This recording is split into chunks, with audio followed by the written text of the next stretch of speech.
বহুরূপে ঐতিহ্যবাহী জয়দেব মেলায় সাহিত্য সভা।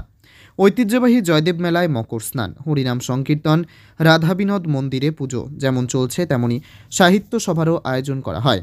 আজ 14ই জানুয়ারি জয়দেব ভক্তিভবনে জয়দেব অঞ্চল সংস্কৃতি ও সেবা সমিতির সহযোগিতায় এবং কুনুর কথা পত্রিকার উদ্যোগে সাহিত্য সভার আয়োজন করা হয়।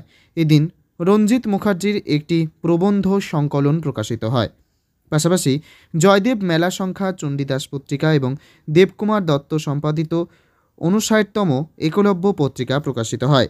ডক্টর পুলক রায় সাহিত্য লোক পত্রিকার সম্পাদক অলোক দা, ডক্টর অরিন্দম চ্যাটার্জি সহ বিশিষ্টজনেরা মঞ্চে উপবিষ্ট ছিলেন।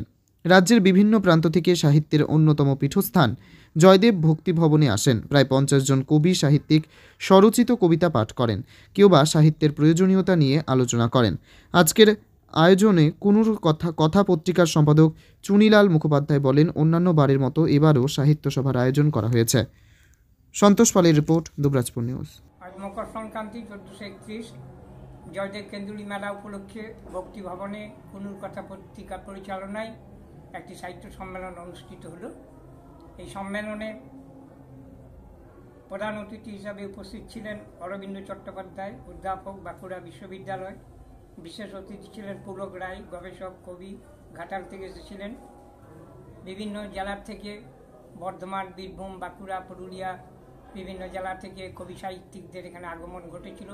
তারা তাদের স্বরচিত কবিতা, সাহিত্য আলোচনা, সঙ্গীত ইত্যাদি পরিবেশন করলেন এবং অনুষ্ঠানটি যথেষ্ট চিত্তাকর্ষক হয়েছিল। আপনার পরিচয়? আমি চুনিলাল মুখার্জি, সম্পাদক।